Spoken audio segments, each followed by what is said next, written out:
everyone. Today we're going to be taking a look at the game Oracle of Delphi, published by TMG or Tasty Minstrel Games. I can see the future. Can you see the future? Maybe just me? Oh, no. Okay.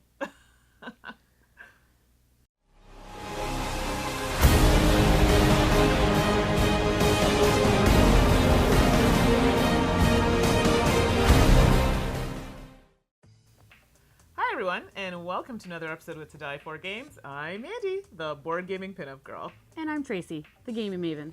Stefan, the games teacher. So today, we're going to be talking about some foreseeing into the future in Zeus with Oracle of Delphi by TMG Games. So if you're looking to see what the components look like, maybe you want to hear what we think, click on a timestamp down below. While you're there, you can subscribe to the channel, be notified when we post new content, and leave us a comment and tell us how we're doing. So, enough with the chatter. Let's foresee into the future, and how we'll just get right to it. Jazz hands.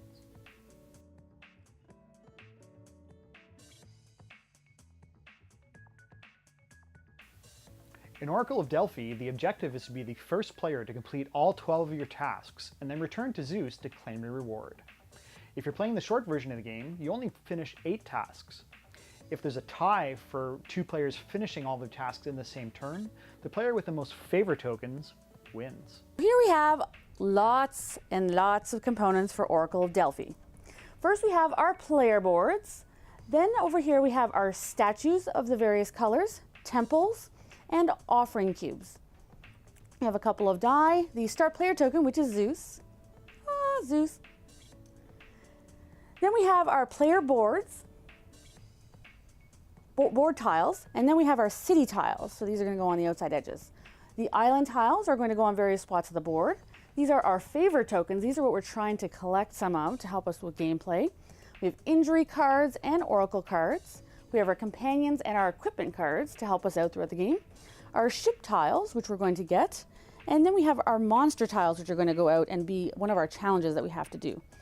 These are action overview cards. Each player will get one, and a player kit includes all of these wonderful pieces.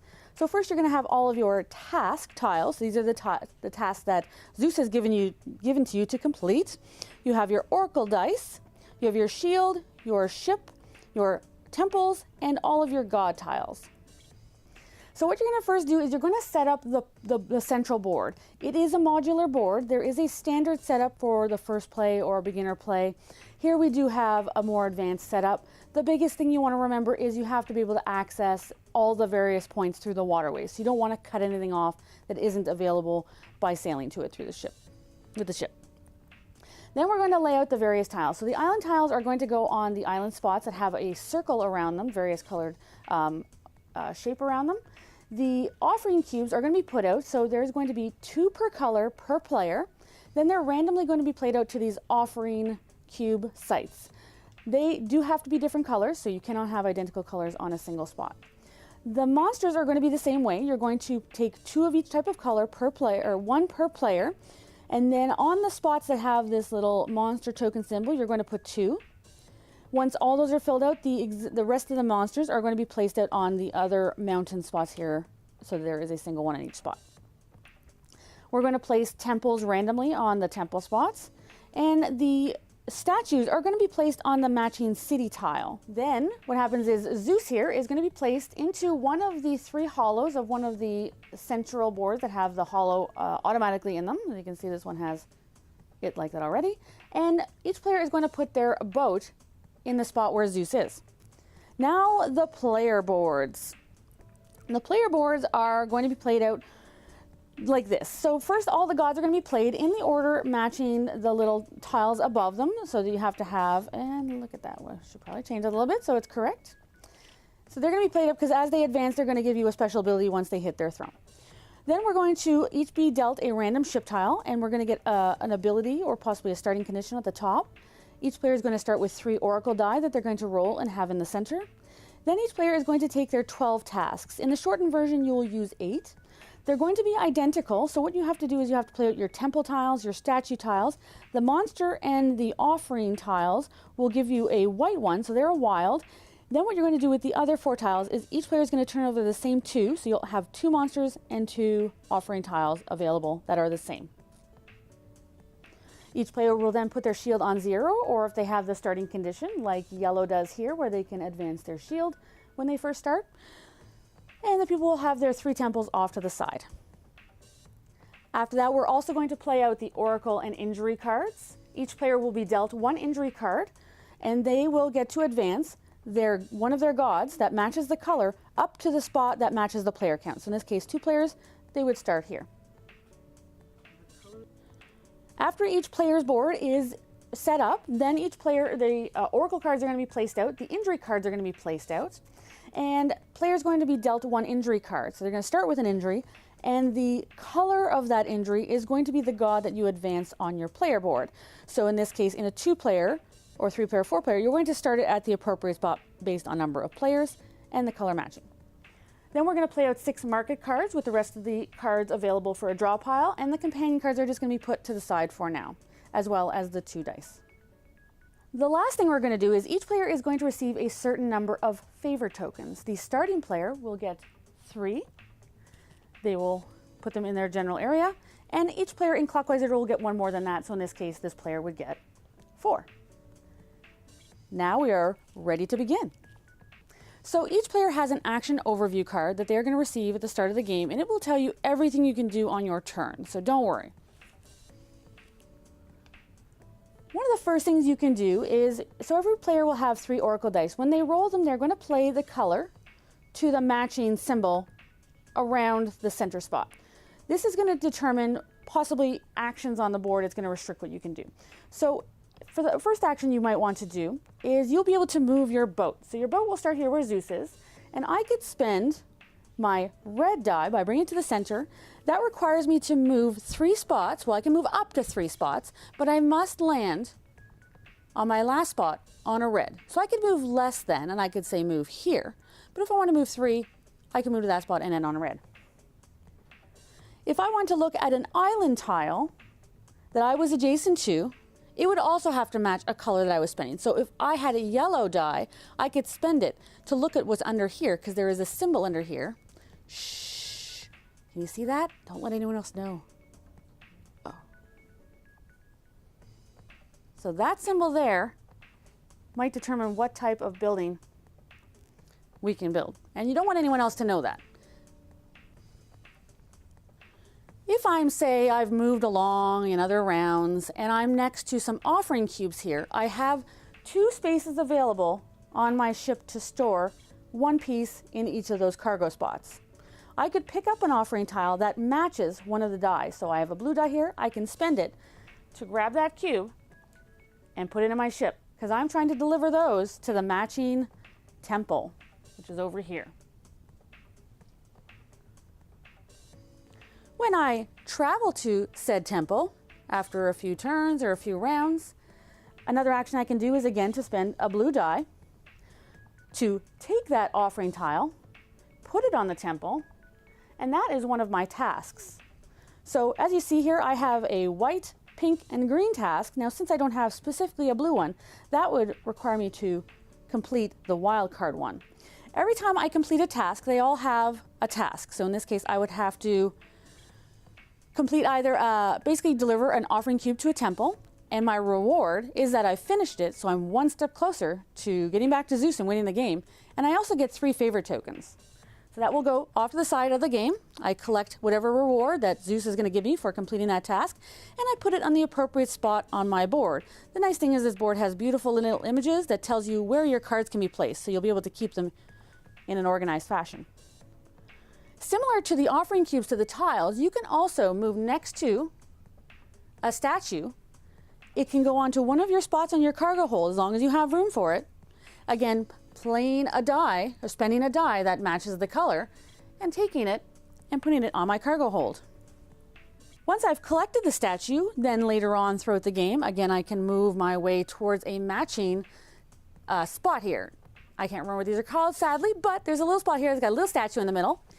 And there are different colors around it. Each one has 3 colors. So only some of these spots have yellow spots where the yellow statues will go. Blue statues will go on the blue spots and black on the black spots. So that is nice and color-coded for people. When I get to one of those spots, again, remembering I can only move up to 3 on a turn, but let's just say I make my way over to here after doing some other tasks. I can deliver by, again, spending the appropriate color here and placing the statue there. Now, no one else can deliver a yellow statue to that spot. Throughout the game, you're going to have other types of tasks, and that's going to complete your one of your statue tasks.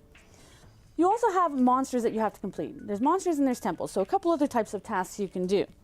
If you go adjacent to a monster island, there are always 2 monsters, and you can fight one of the monsters that matches that color of your die. Again, if you have a yellow die, you can fight a yellow monster by spending the die.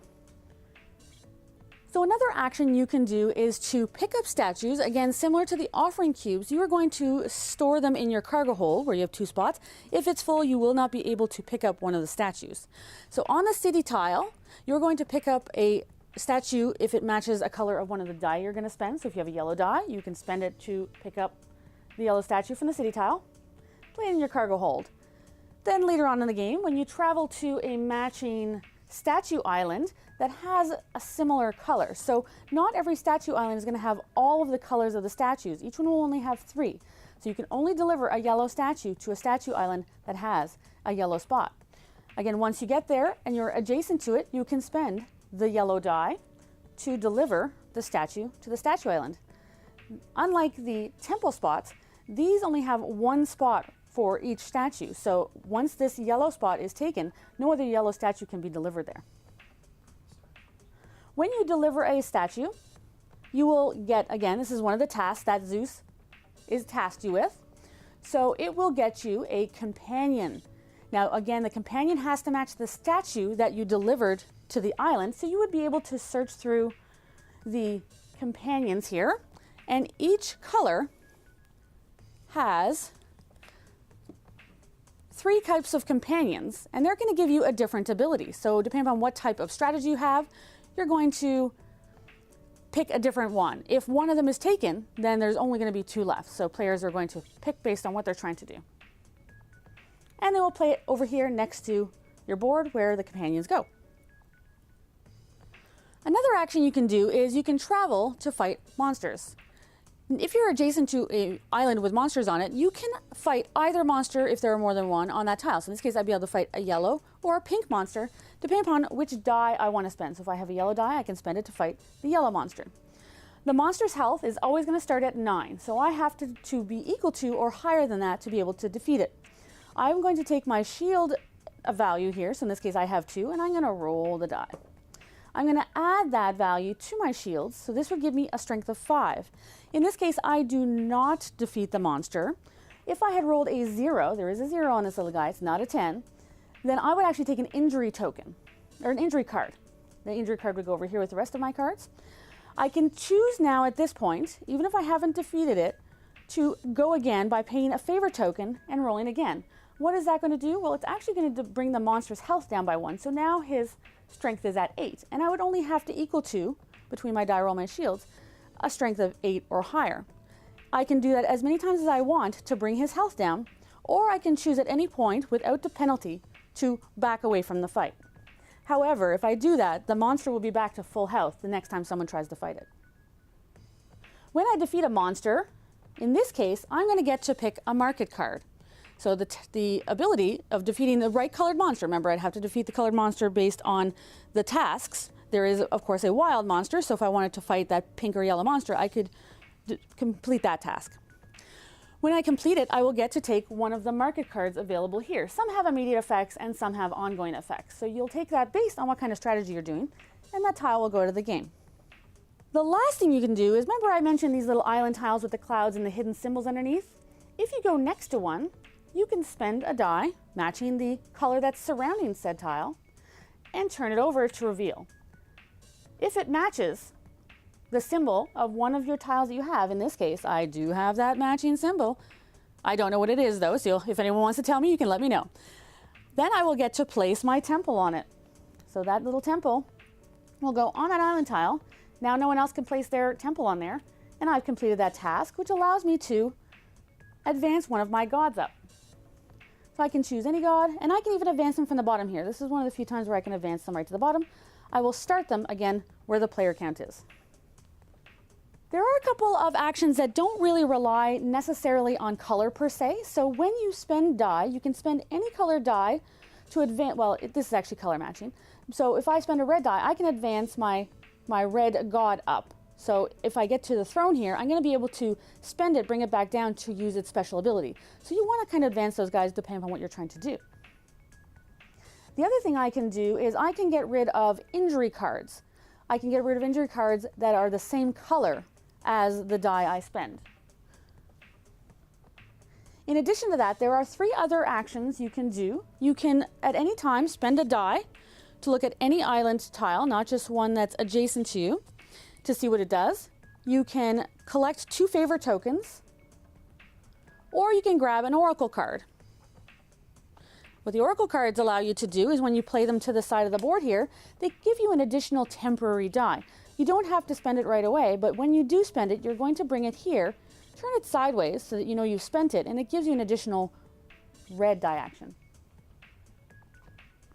You're only allowed to use one of those per round, so if you do have multiples, that's fine, but you can only ever use 1 per round. When you do use it, at the end of the round, it will go to the discard pile. So I'm going to talk a little bit about injuries, because in this game you do tend to suffer a fair number of injuries. Anyways, I have, so I don't know. Some people are a little luckier than me. So if at any point you have 3 of the same color, or 6 injury cards in total, you will have to take the next turn and the next round recovering, which means you can't use your oracle die, and you can get rid of 3 of your injury cards. They can be any 3 you want. If you want to get rid of 3 of the same, or 3 different ones, that's perfectly fine. Once all players have played all of their oracle dice, so in turn, one player will play all of their oracle dice and it will go in a round until everyone's played them out.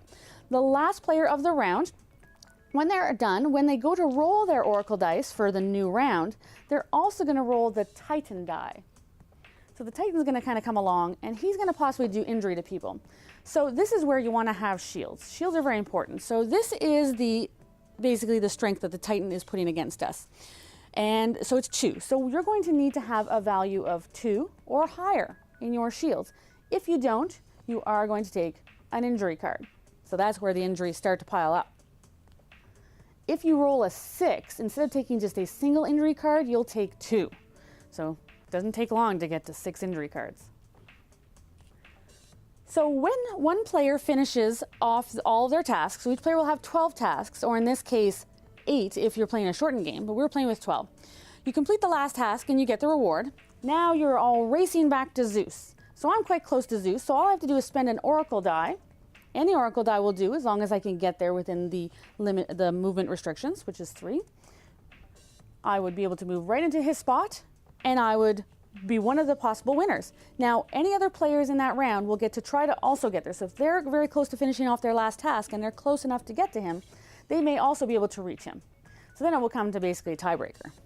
If you're the only player who makes it to Zeus in time by the end of that round, you win. So now we're ready to give a review of Oracle of Delphi. What'd you guys think? It's got Feld's name on it, so I was pretty much guaranteed I was going to like it. And because of the feel and the theme, I really, really liked it. I'm a Feld fan. I'm a big fan of mythology, ancient mythologies, especially the Greek and Roman mythology, which this fits in with, so I really enjoyed it. I did my hair all special today because it was Stefan Feld, so this should tell you I too enjoy this game. Big heart. Okay, so we'll jump right into some things about the game or what we want to discuss. Art and theme, what did you guys think about that? It's pretty thematic across the board. It has that feel like you're going on on these various quests for Zeus, that he's giving you these tasks like Heracles, and you're going off and you're doing the things, and it feels like a race because, you know, the whole feel. The art is really nice. It really catches your eye. The color scheme works really well. A lot of bright colors to distinguish all the many components that are on the player board or on the game board and the player mats. And I felt it worked really well overall. Yeah, me too. Colors were vibrant but not over the top. It definitely fit the theme of the game, so I thought that was very well done. So let's jump right into components. The component quality is great. The cardboard is nice and thick, solid.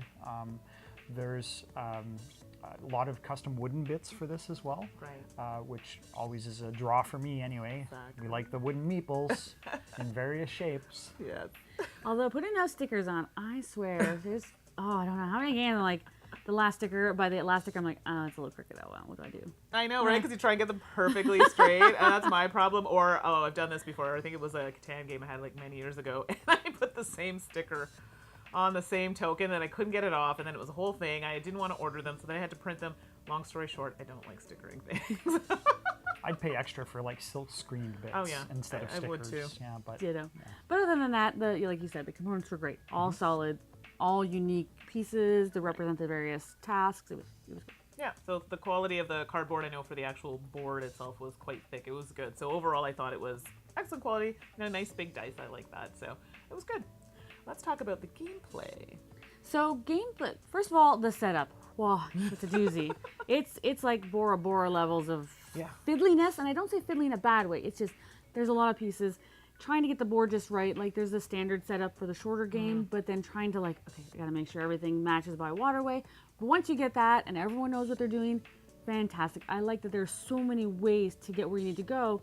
There is a little bit of that, eke people out because everyone's going for the same colors to put the offerings on. So even though there are 6 colors, only 2 of them and then the wild. So everyone's racing to get those 2 colors, and then there's the wild, which can be any of the other colors. So I like that.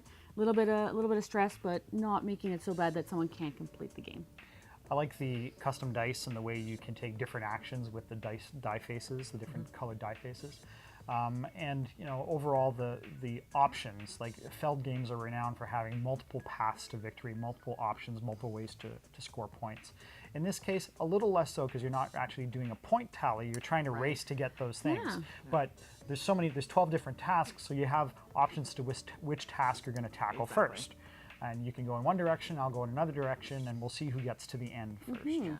And it's unusual for me because normally, it's completely different than his other games, and I know a lot of people were kind of, I don't know, but I really liked it even though it was completely different. So coming back to what we were talking about with the whole setup and stuff, I'm totally gonna keep it real. That the setup that gives you in the booklet, your first time play, oh my gosh, I found that way more complicated than doing the actual full setup. Trying to remove the pieces, and then we're like, oh, did we do the right one? And then the setup itself, trying to get the I found that part way too fiddly for my liking. It's a Feld game, yes, I expect a little bit of that, but I found that more complicated than the actual gameplay. So that was the one thing I was like, ugh, maybe to tweak that a little bit. Other than that, loved it. So I thought the gameplay was really smooth.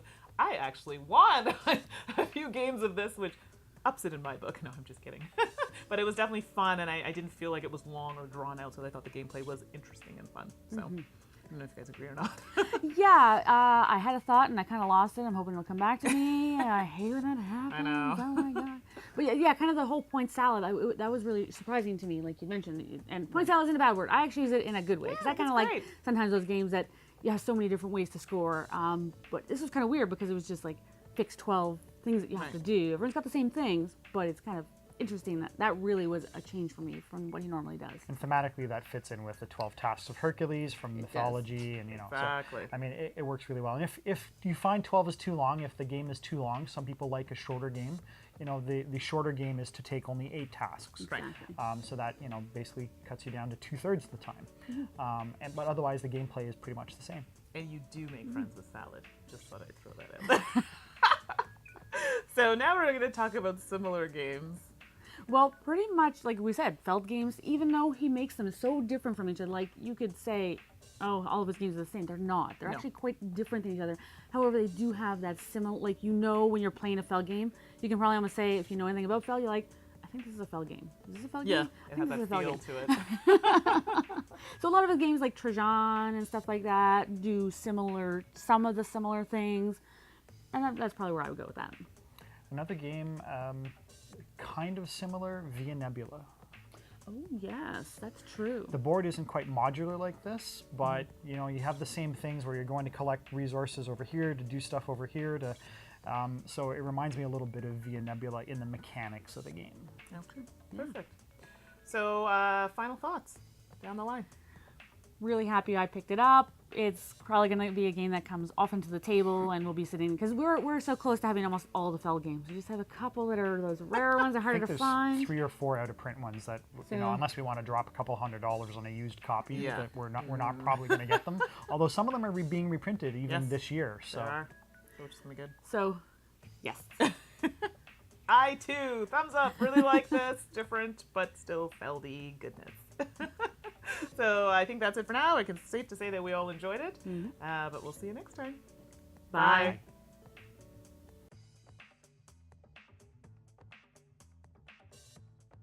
Follow us on social media.